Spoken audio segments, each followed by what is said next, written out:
Welcome, everyone. I'm Claude Mayers, and we have a terrific and very informative show today. Don't let the genetically engineered gene out of the bottle. We'll have Jeffrey Smith with us.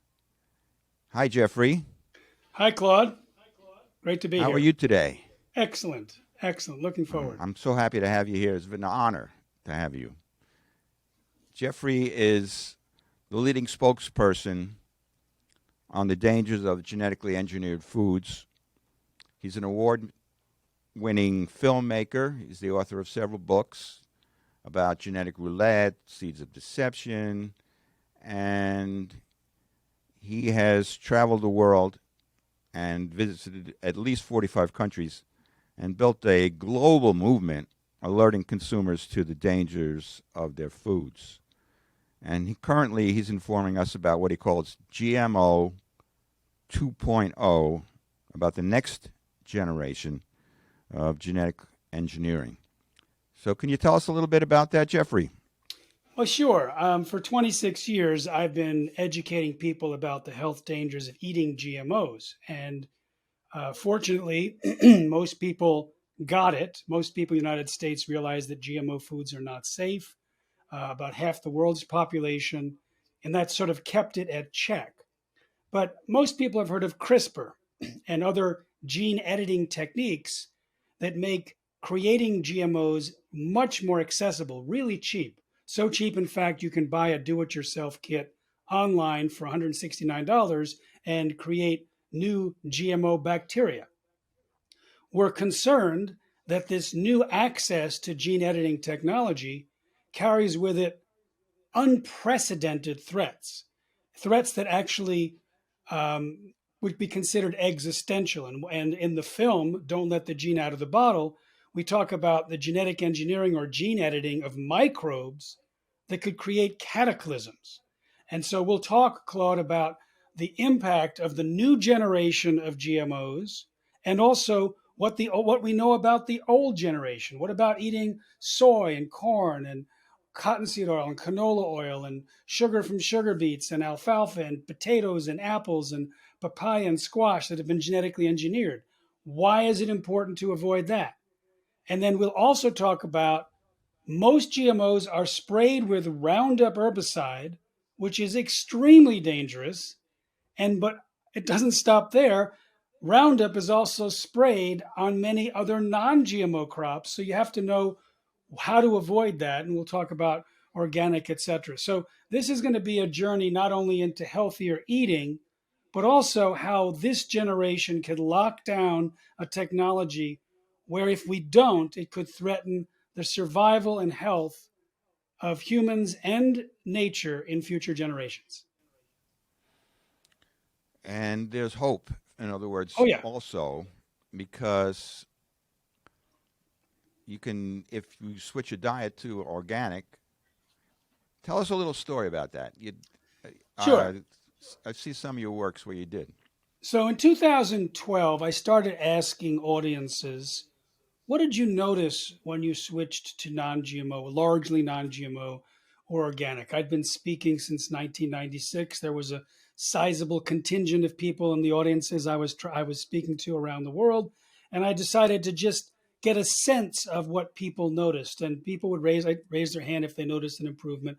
I'd call on them, and people would say, okay, acid reflux or Crohn's disease or insomnia or gluten sensitivity or whatever. And I'd say, okay, how many others notice something like this, a digestive problem, a allergic problem, a skin condition, cardiovascular, hypertension, who lost weight, how many people are increasing energy now or reducing brain fog? And in about 150 lectures, I got a pretty clear profile of what was going on. And some of those lectures, like about 24 of them, were medical conferences where the audience was not talking about their own reaction as much as their patient's reaction. So they had up to 1,000 different patients, in some cases thousands of patients, that they had put onto non-GMO or organic diets, and they were describing their benefits. And so I wrote down the 28 different conditions that I remembered people saying they got better from, and then surveyed 3,256 people And they reported getting better not only from the same 28 conditions, but in the same relative frequency. The number one condition that people got better from consistently at all the lectures was digestive disorders. And of the 3,256 people, 85.2% said they got better from digestive disorders. The next thing I'd ask at the audiences for the audience was how many people increased energy and reduced brain fog. We broke it out. 60% said increased energy, and the brain fog, about 52% said less. And there was also overweight and obesity, mood problems like anxiety and depression, food allergies and sensitivities, and we're still above 50% of the respondents. And it includes autism and asthma and menstrual problems and musculoskeletal pain and autoimmune disease, Alzheimer's, Parkinson's, cancer. Now, this is just what people are reporting getting better from. And if it was that alone, it would be interesting. Certainly, it's interesting because many of it is in clinical experience. Doctors tell us that their patients get better from these things. But we have additional data. The average American eats more than their weight in GMOs. So if GMOs are really a problem, it should actually have been accompanied by, as it was introduced in the late 90s, an increase of certain diseases. And if it's really related to either the GMOs or the Roundup sprayed on them, then the rise would be parallel or at least close. You could track the correlation. Doesn't prove causation, but it's interesting data.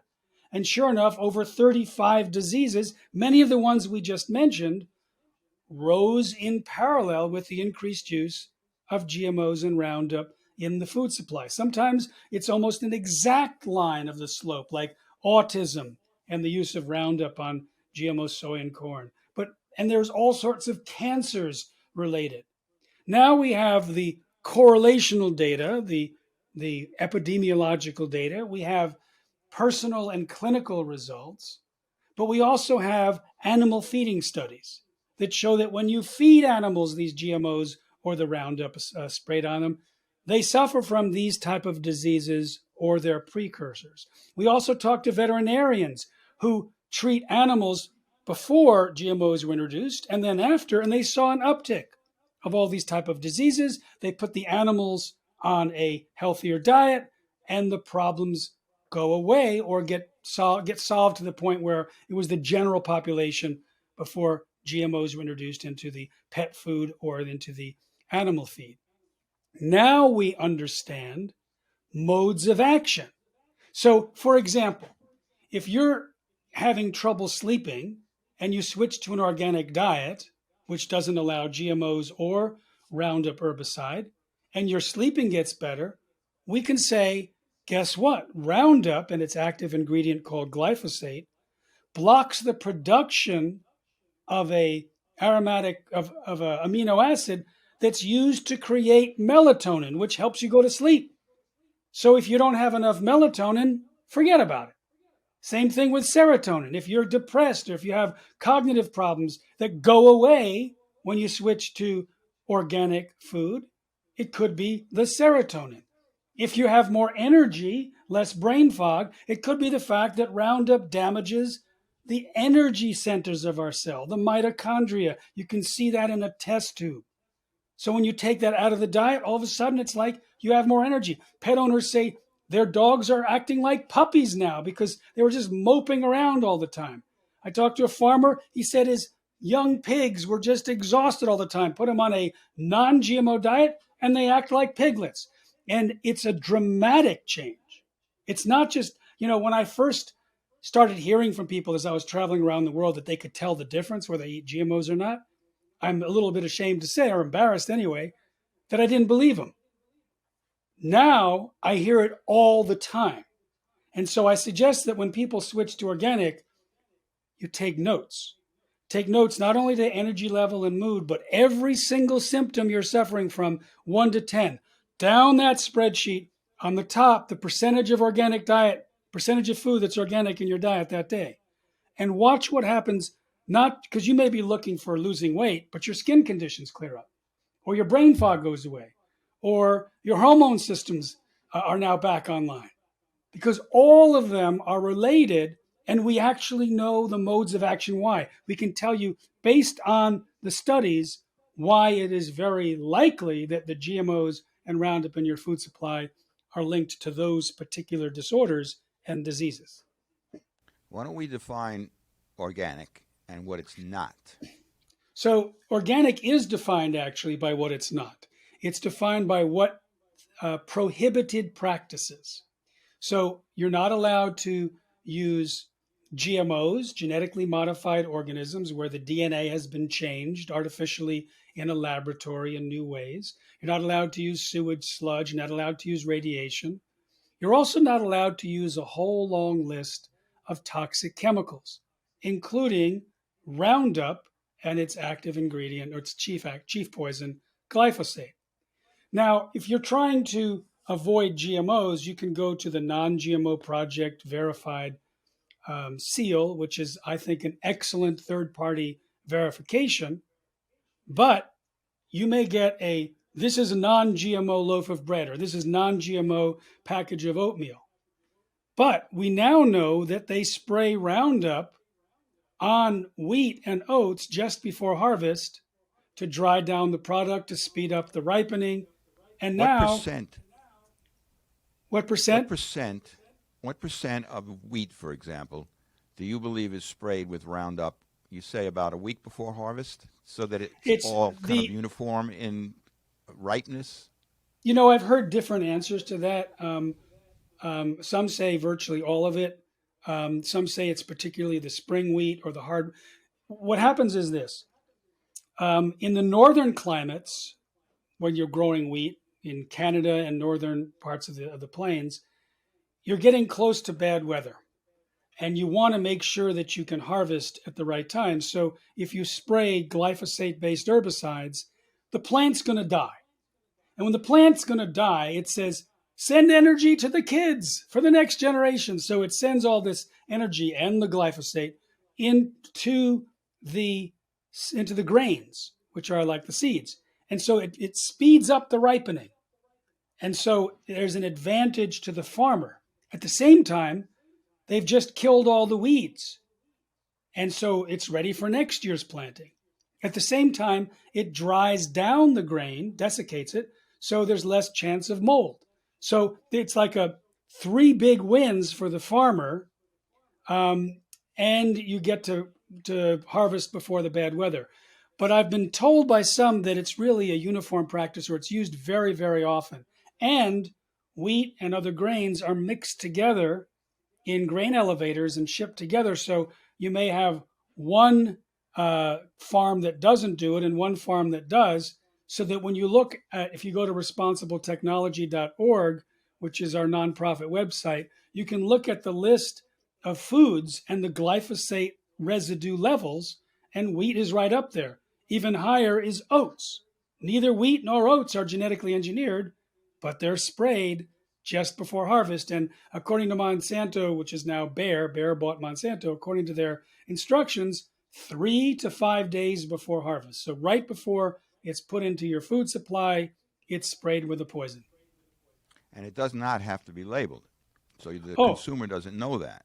you won't pick up food products in the United States and list all the different synthetic chemicals that were used to spray it. Sometimes you'll read a study and be shocked to find out that most of the fruits and vegetables have some residue levels. So one of the advantages of organic, not only does it avoid GMOs and at least one chemical, which I know about a great deal, and it's been in the news a lot since it's the most popular, the most widely used agricultural chemical in history, and it is now considered a class 2A carcinogen, and it's linked to all sorts of diseases.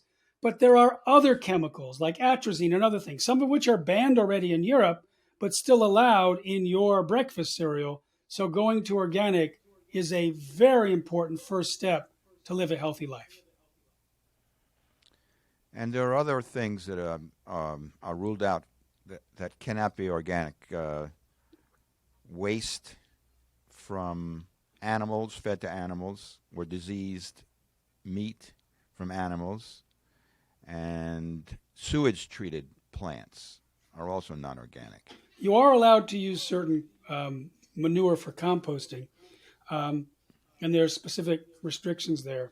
But some of the manure has glyphosate levels in it, so it's a tricky situation because some of it, the chicken manure, it has some high levels of glyphosate. So if you have your own garden and you're going to be using compost, look for organic fed animals for the manure. Look for organic compost, etc. Organic everything.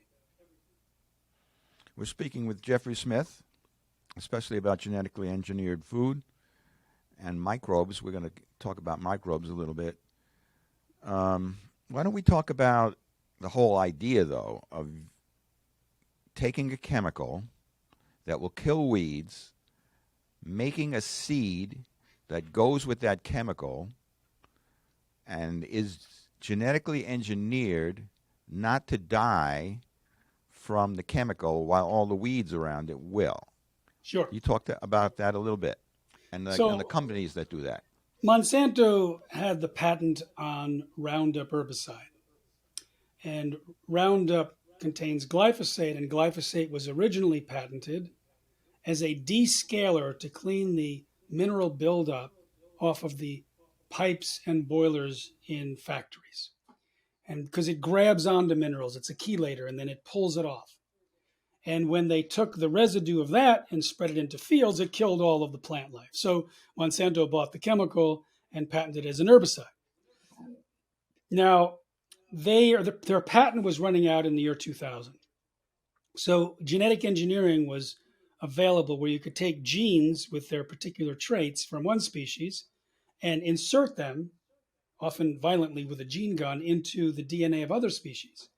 And someone was noted, and glyphosate is an antibiotic. It kills tons of bacteria, particularly the beneficial bacteria. But in a chemical waste dump near a factory for glyphosate, there was bacteria surviving. So they took a gene out of that bacterium that allowed it to survive, and they put it into soybeans and corn and canola and cotton and sugar beets and alfalfa. Genes from bacteria that allow those crops to survive when sprayed with Roundup or any glyphosate based herbicides. Now, when their patent expired in year 2000, they were already selling Roundup Ready crops throughout the Midwest and in some other countries, where weeding all of a sudden became super easy. You can't spray a field with a herbicide while the crop is up there because you'll kill the crop. So you can spot spray, you can cultivate with a hoe, you can spray beforehand. But with the Roundup Ready crops, you can spray on the crops themselves by tractor, even by airplane. It'll kill all of the other plant biodiversity, which they call weeds, and leave the crop untouched. Well, not entirely untouched, Claude, because glyphosate is connected to another chemical, POEA, that drives it into the tissues of the plant. So it actually enters the soybean plant. Most of it gets moved into the soybean itself. And now we have soybeans from Roundup Ready crops. The crop didn't die, but you may if you eat the soybean. Now, you're not going to die like that if you eat a Roundup Ready soybean. But there's a lot of things about that soybean you really don't want in your system. And one of them is the glyphosate, that's a class 2A carcinogen. And 125,000 people who were spraying Roundup for their gardens or farms are plaintiffs in class action lawsuits against Bayer, which bought Monsanto, and they've had to pay billions of dollars because the World Health Organization says yes, it does cause cancer in animals and probably causes cancer in humans, but that we don't have any studies that directly prove it. So it's a probable human carcinogen because it does what cancer causing agents do. It messes up the structure of our DNA. It causes cancer in animals, and where it's used in high concentrations, cancer rates go up. So we're calling glyphosate a class 2A carcinogen.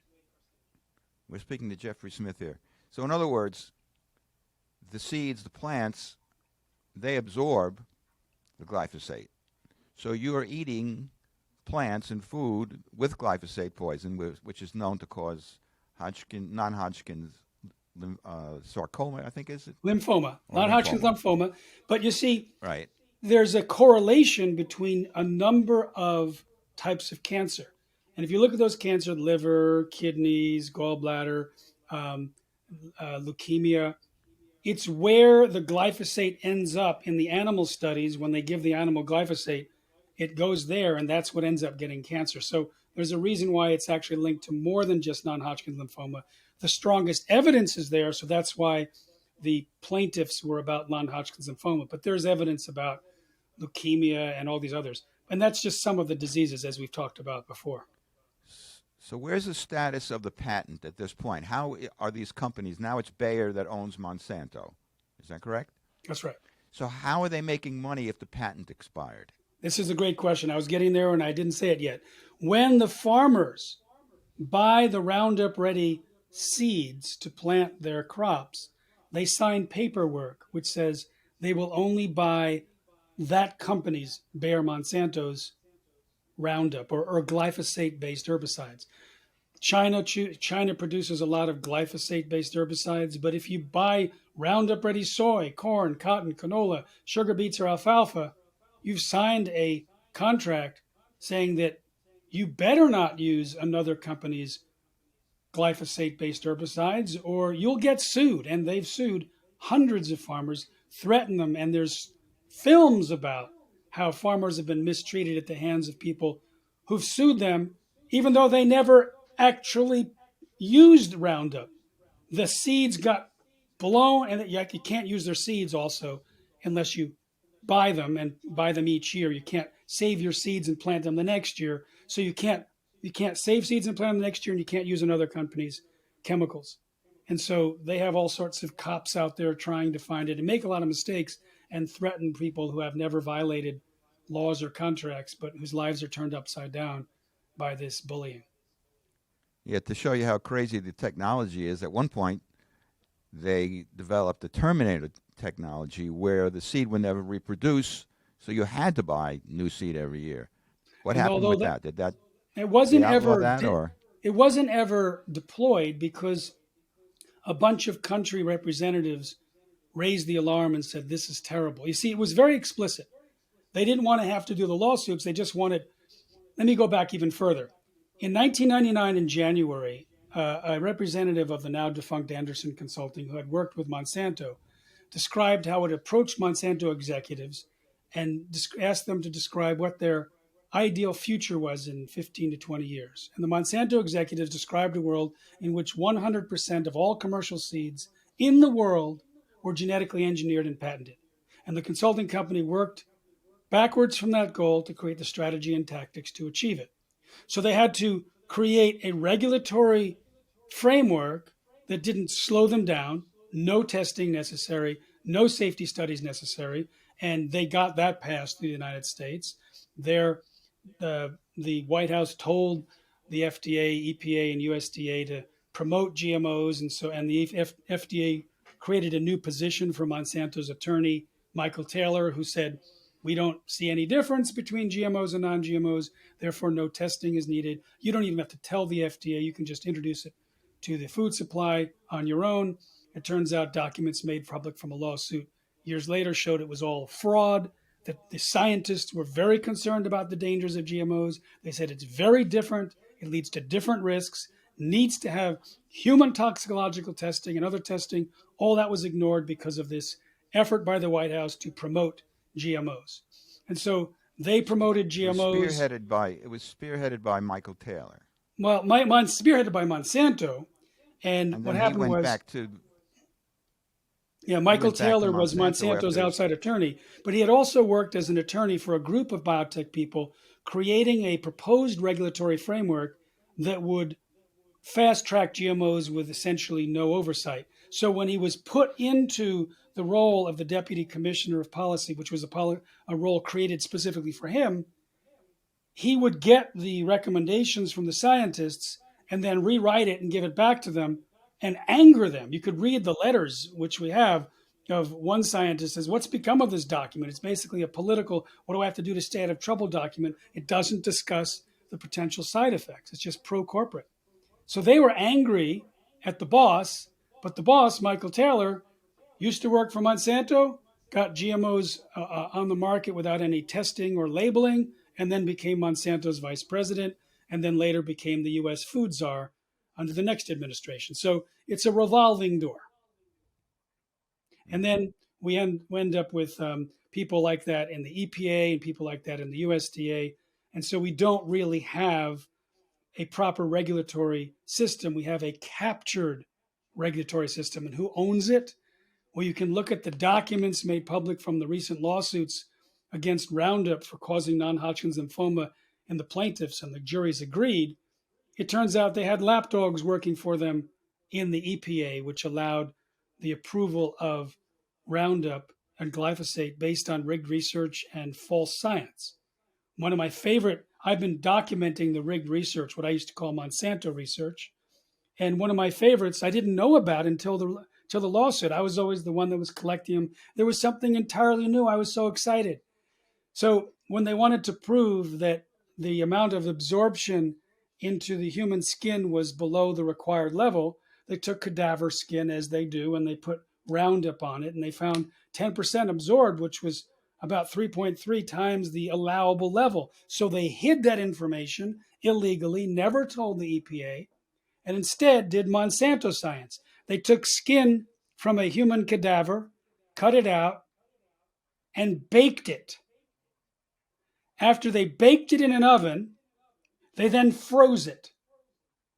Then they applied the Roundup to this leather-like human skin facsimile, and very little was absorbed, and they reported those numbers to the EPA, never telling them that it was baked and frozen human skin. That's the type of research that Monsanto did in order to get their products approved. I have, in my book, Genetic Roulette, I have 41 pages of corporate rigged research, catching them red-handed and willing to risk the lives of humanity. I talked to a former Monsanto scientist. He said when they fed rats genetically engineered corn, there were serious problems in the health of those rats. And so they rewrote the study to hide the effects. They didn't pull it off the market. They rewrote the study. He wasn't him. It was colleagues he was aware of. 3 other of his colleagues tested the milk from cows treated with Monsanto's genetically engineered bovine growth hormone. There was so much cancer-promoting IGF-1 hormone in the milk that the 3 Monsanto scientists refused to drink milk after that unless it was organic. One bought his own cow. So they know there are problems. And that's why the juries were so angry at Monsanto, because there was evidence. I remember debating with a Monsanto toxicologist on the doctor's TV show, and she was all smiles, saying she has complete confidence in this molecule, and she was the chief investigator.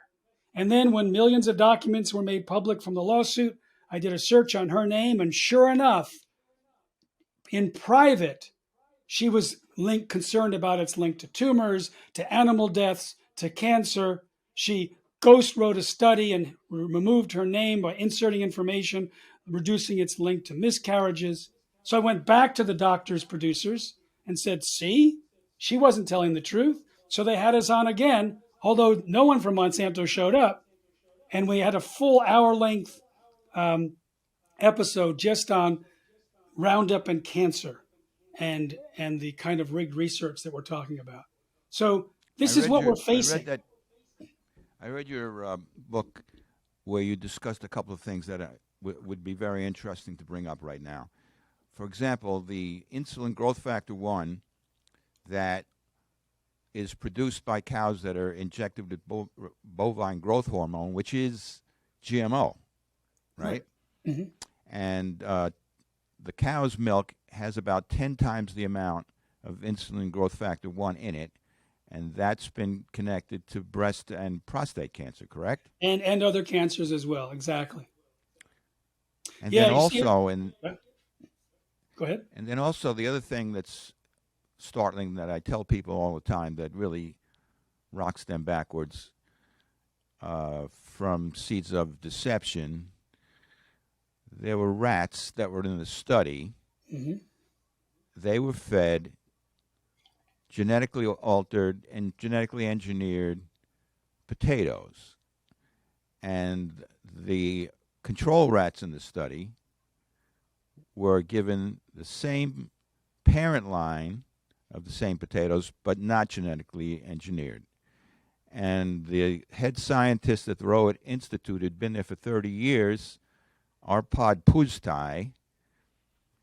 He was very frightened by the fact that he was finding that, for example, the rats fed the genetically engineered potatoes, the livers, brains, and testicles were smaller than the control rats. And he tried to speak up about this before the study was finished, and he was fired after being there for 30 years, correct? Yeah. And your recalling of it was excellent, Claude. Most interviewers don't have that command of details. Congratulations. And so, yeah, Arpad Pusztai, he was given about $3 million from the UK government to figure out how to test for the safety of GMOs, and his protocols that he was going to be creating with a team of about 30 were going to be implemented ultimately into the European approval process. He was pro-GMO and didn't expect to be any problem, but he studied in great detail all the things that could go wrong and created a protocol to see if things were going to go wrong. And so, like you said, the rats that were fed his potatoes had smaller brains, livers, and testicles, also partial atrophy of the liver and a damaged immune system, and potentially precancerous cell growth in their digestive tract. Essentially, every system he looked at showed dramatic, serious problems. And he went public with his concerns with permission from his director when he was invited to be on a TV show in the UK. And they ran a 2.5 minute section of the interview. And he was saying that he wouldn't eat it. And he recommended that we don't use our fellow citizens as guinea pigs because he was aware that he had actually read the research that was used to get GMOs approved in the UK and Europe. And he said to me, Jeffrey, you know poor science. You know bad science. And this was really bad. It was so superficial, so flimsy. They did everything they could do to get their products in the market as soon as possible by doing as little as possible. It wasn't real science. Now, his concern was the way he designed his research showed the impact not of the particular potato that he had genetically engineered with a particular insect or insecticide. It was the generic process of genetic engineering, the same process that's used to create the soy, corn, cotton, canola, sugar beets, alfalfa, etc. The same process that caused those damage to the rats. And so he was aware that the foods that were being served around the world as GMO had never been tested for the things that he tested for. It was so superficial, it could be creating those diseases. And so he was strong saying, we shouldn't use our fellow citizens as guinea pigs. And he was the #1 scientist to say that because he was actually creating the testing protocols for Europe. And he was a hero at his prestigious institute for about 2 days. And then 2 phone calls were allegedly placed from the UK Prime Minister's office through the receptionist to the director.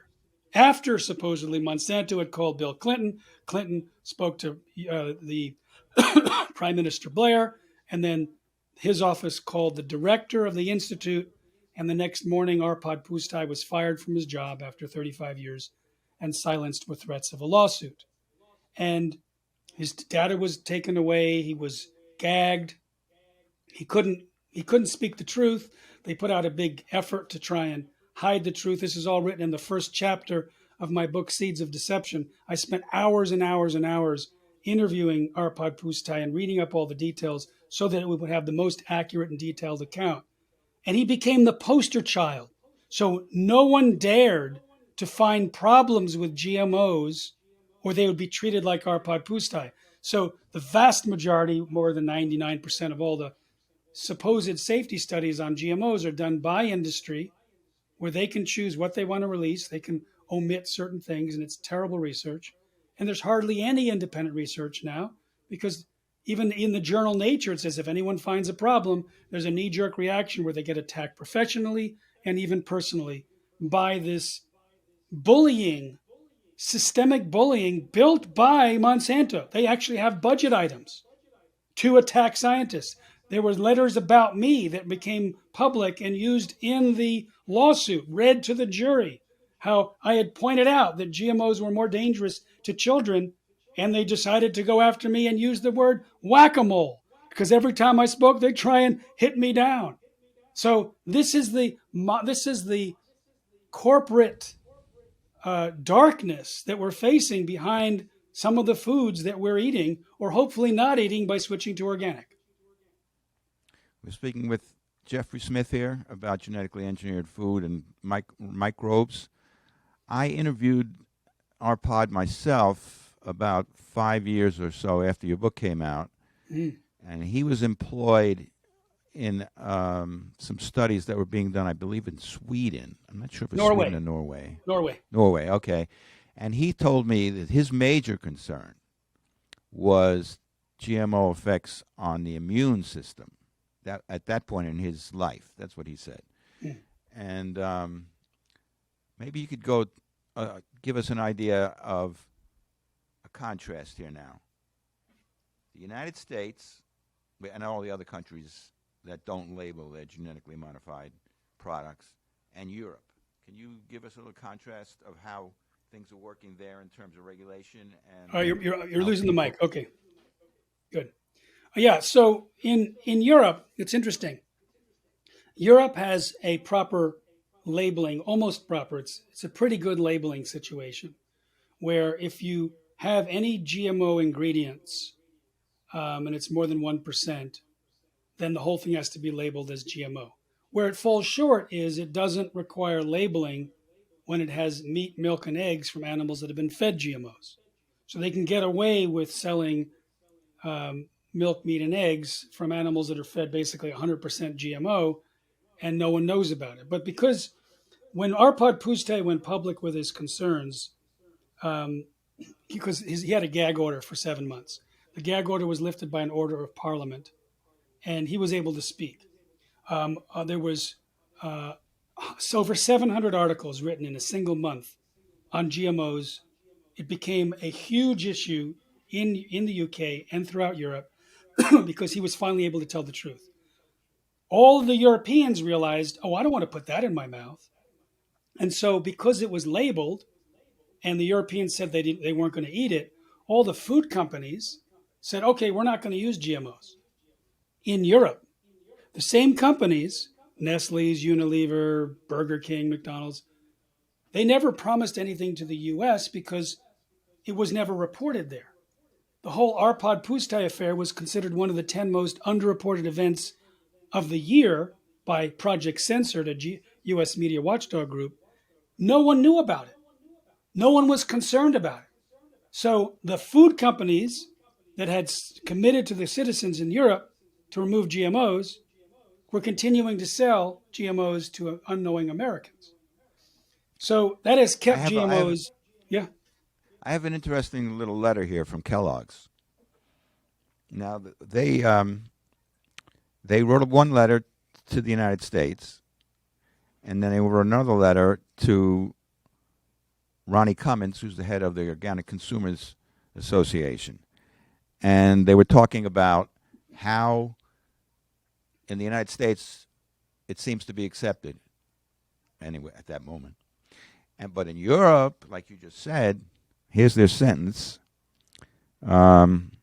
Public acceptance of biotechnology in Europe is lower than in the United States. As a result, all Kellogg products sold in Europe are free of any ingredients derived from biotech sources. So they're treating things differently to please the market. And that was a letter from June 27, 2008. Yeah, that's how it was. And I mean, I've been watching this for 26 years. It was this big explosion soon after the Arpad Pusztai affair. It was Nestle's and Unilever, and then virtually everyone, all on that side. And like there was a kind of a blockade about reporting on GMOs in the United States. Time magazine had their first article on GMOs in Europe, and the same issue, when it was released in the United States, didn't have it.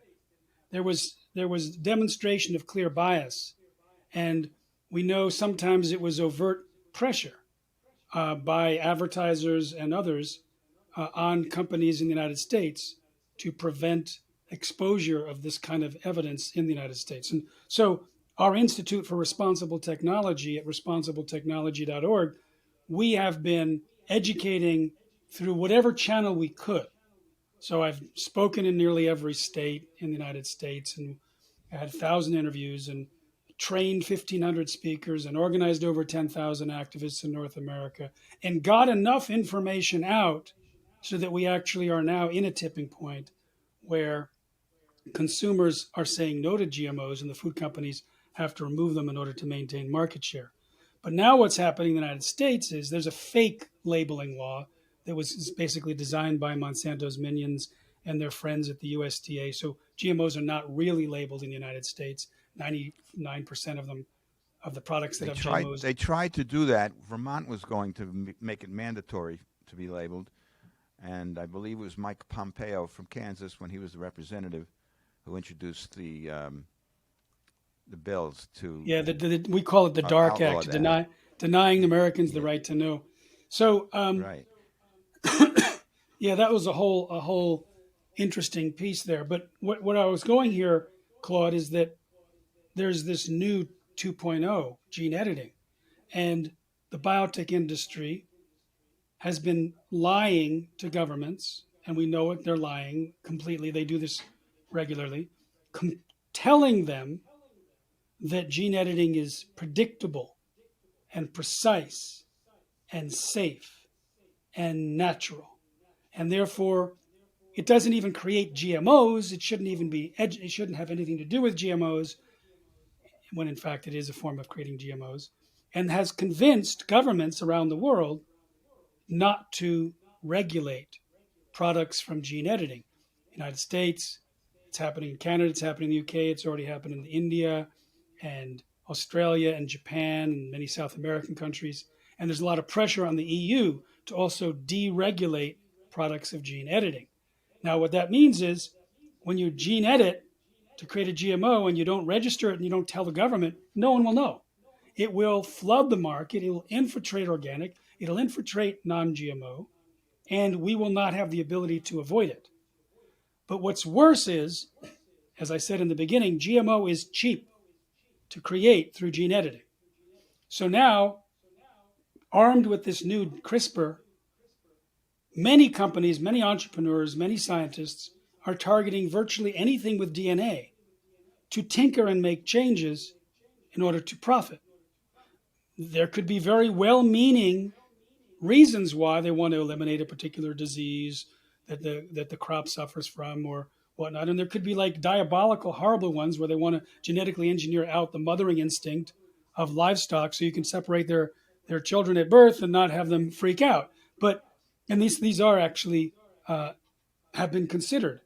So with gene editing, we're looking at the possibility of this generation replacing nature, so future generations will not inherit the products of the billions of years of evolution, but instead inherit products created from a technique whose number one most common result is surprise side effects. So we have released a 6-minute animated video on what actually happens in the DNA when you gene edit. And I can just quote the journal Nature, which is one of the most prestigious biological journals. They called it chromosomal mayhem. Chromosomal mayhem was the result of what happened when you used CRISPR in 3 different studies. This happened to be on human embryo cells. And they're using that same technique on our food supply without any requirements for anyone from the government to know about it. Now, over time, This means that insects and grass and trees and fish and birds can become gene edited and have different traits than were originally created, which could be a disaster. But, and here's where we get to the microbial part. What are the most dangerous kingdoms to genetically engineer? I've given you the answer. Microbes. We didn't need a pandemic to know that microbes can travel, mutate, swap genes with other microbes, end up in new ecosystems around the world very, very quickly. So when you gene edit bacteria or viruses or algae or the fungi that forms the network under the trees and under all that, when you make changes in there, you're changing a fundamental aspect of biology that is essential for health, human and otherwise, and not well understood, and it operates holistically. So a slight change here could end up interfering with a whole ecosystem on the other side of the planet. We're speaking with Jeffrey Smith today. And Jeffrey, can you talk a little bit about the fact that when two bacteria get together, they can exchange their genes? Yes. So my friend Dr. Michel Perrault calls this bacterial sex. So let's say you were to create bacteria that's designed to help the soil in Arkansas. Then the bacteria travel through many ways, and they meet other bacteria, and they have sex. Now, the changes that you made that were designed for this one ecosystem and this one organism are now affecting the way this other organism is working in its ecosystem. And then it starts to travel and mutate. So now you have maybe 100 different types of organisms traveling and mutating and swapping genes when you started out with one. And then they swap genes with others, and they swap genes with others. And all of a sudden, you now have a vast network of possible changes. Some of those may end up in our gut or on our skin or in our eyes or in our brains, because the microbiome, which is the community of microbes, is part of us. We have more microbial cells than we have our cells in our own body, 10 times. But it's not just by numbers. We actually co-evolved with our microbiome, and we outsource about 90% of our metabolic and chemical functions, according to human microbiome expert Kiran Krishnan. And he points out that about 80% of human diseases have their source in imbalance of the microbiome. It's like there's programming in the microbes, so much so that you can take actual fecal matter from someone who's sick and put it in someone who's healthy, and that person will get sick. But the opposite can occur. You can put healthy fecal matter into a sick person and they can get healthy, but you can also transfer tendencies and moods and whether they gain weight or lose weight. The programming is so vast and it's so important. The microbes help protect our health, and the establishment of a healthy microbe in an infant can set better health for the rest of their lives and future generations. So much so that as part of this evolution, milk digesting bacteria move into the birth canal during the second trimester to inoculate the baby. A large percentage of the breast milk is not designed to feed the baby. It's indigestible by the baby. It's designed to feed the microbes. The health of the microbiome of the baby is reflected in their salivary microbes, which then go back through the breastfeeding to the mother, which can change the formula. So much attention on the microbes. Scientists are at awe. There's over 50,000 studies now in the last 6 years, and they're in awe of the role of the microbiome for human health. We know very little about the vastness of it. We've only characterized a small percentage, and yet we are going to equip high school classes all over the United States and Europe and eventually around the world with CRISPR kits and microbes where you can mail order different sequences and mail order different microbes and create new combinations that'll end up released into the environment. Many will die, will not survive, but those that survive may have a survival advantage and then end up perhaps making it impossible to breastfeed. making it impossible for the soil to capture carbon, making it impossible for so many other aspects of life that we don't even know are related to a healthy microbiome. So we've been at the Institute for Responsible Technology, IRT, we've pivoted. We were focused a lot on GMOs and their problems with food, including Roundup. And we pioneered the messaging, which started the tipping point. But then GMO 2.0 comes on along, and we realize we need to protect against the new gene editing. And even within that, the most serious threat is the microbiome. Because if we don't stop it, and there's a film which you've seen, Don't Let the Gene Out of the Bottle, just 16 minutes. You can see it at protectnaturenow.com, part of our nonprofit page. Don't Let the Gene Out of the Bottle at protectnaturenow.com.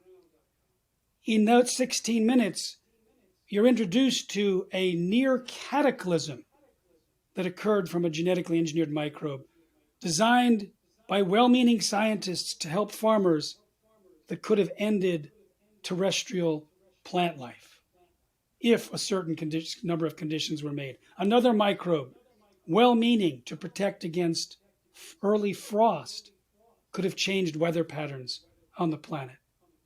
We know these things because they are theoretically possible, and we don't want to release them to find out if they're actually possible. And every time you release a microbe, you increase the risk. Multiply that by all the students in high school science classes and college classes, home hobbyists, and then all of the entrepreneurs and large corporations like Monsanto. And you're in a situation where you are betting the farm in the biggest way. You are betting and gambling with the health of this and all future generations. And it can happen quickly. So we are raising money through our nonprofit. We are building a new global movement to stop the release of genetically engineered microbes immediately, and to make that a requirement in schools to teach it, so that all future generations understand that with this new technology and ability comes a new responsibility. We're speaking to Jeffrey Smith.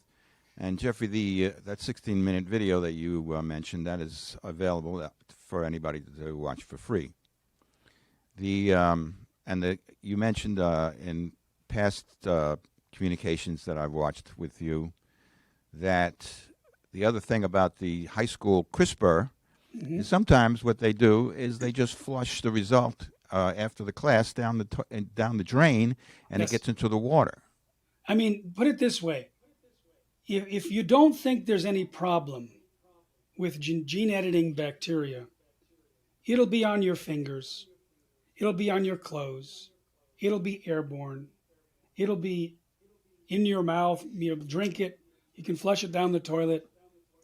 And we're talking about, these are outdoor environmental releases.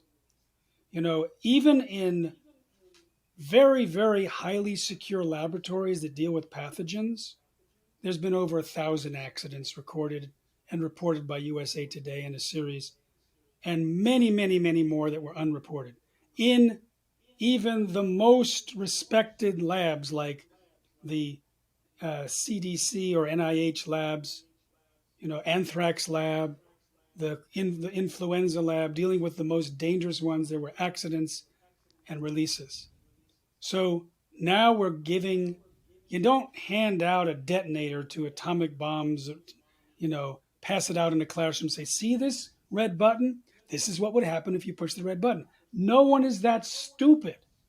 But no one has put together the fact that when you start handing out CRISPR combinations to change the microbiome, one of those may be a detonator. And we've seen it with invasive species. In 1859, they released 24 rabbits in Australia so that the visitors from the UK could feel more at home to hunt the rabbits. Well, rabbits multiply like rabbits, and they didn't have the natural predators. And by the 1920s, there was over 10 billion rabbits, completely changing the ecosystem. And now we have a situation where that's nothing compared to the amount of microbes that can be created in short order. And it won't stop in one continent. So we have an urgent situation, given that very few people are even thinking about this. Well, let's think about. We're speaking with Jeffrey Smith here about genetically engineering foods and microbes. The patenting of these new genes and these new seeds, etc., is where the money is being made, and that's one of the goals. And one of our most foremost popular figures in the world, Bill Gates, is involved with patenting these seeds. And he is now, I don't know if everybody knows this, but he is now the #1 farmland owner in the United States of America. Can you talk a little bit about how do they patent these seeds? And It was interesting. There was originally a sense that you had to create something new and invent something, and it couldn't be biological. But the Supreme Court changed that in the 70s and allowed you to patent life forms where you've changed the genes. One major follow-up test case before the Supreme Court also went in Monsanto's favor, and the majority opinion was written by a former Monsanto attorney, Clarence Thomas. But now, in many parts of the world, you can patent genes. And some of the genes that are inside us are actually patented. And even though they haven't been changed at all, they've been discovered. So there's genes associated with breast cancer, and there was research going on with those genes. And the company that owned the patents sent notes to all of these laboratories saying, if you want to do this research, you have to pay us a lot of money. And it stopped a lot of the research on cancer. So there's been a long effort to try and stop the patenting of life. It hasn't been successful. There's been some success, as my friend Vandana Shiva was able to stop the patenting of chapati flour from India and turmeric or neem, things like that. But in general, a lot of the reasons why these companies genetically engineer is because then they can patent. One of the popular types of corn that's genetically engineered in millions of acres, it kills the European corn borer. Well, there's a natural corn that does that, but that's not patentable. So they'll risk the health of the whole population by genetic engineering with an accident-prone technology because they can patent it. And they do it in a way... Okay, Jeffrey, well, you got about 10 seconds left. So thank you so much for coming in. I know we could go on and on and on. There's so much more information, and you're great. And thank you so much for coming on today. Thank you so much, Claude. I appreciate it.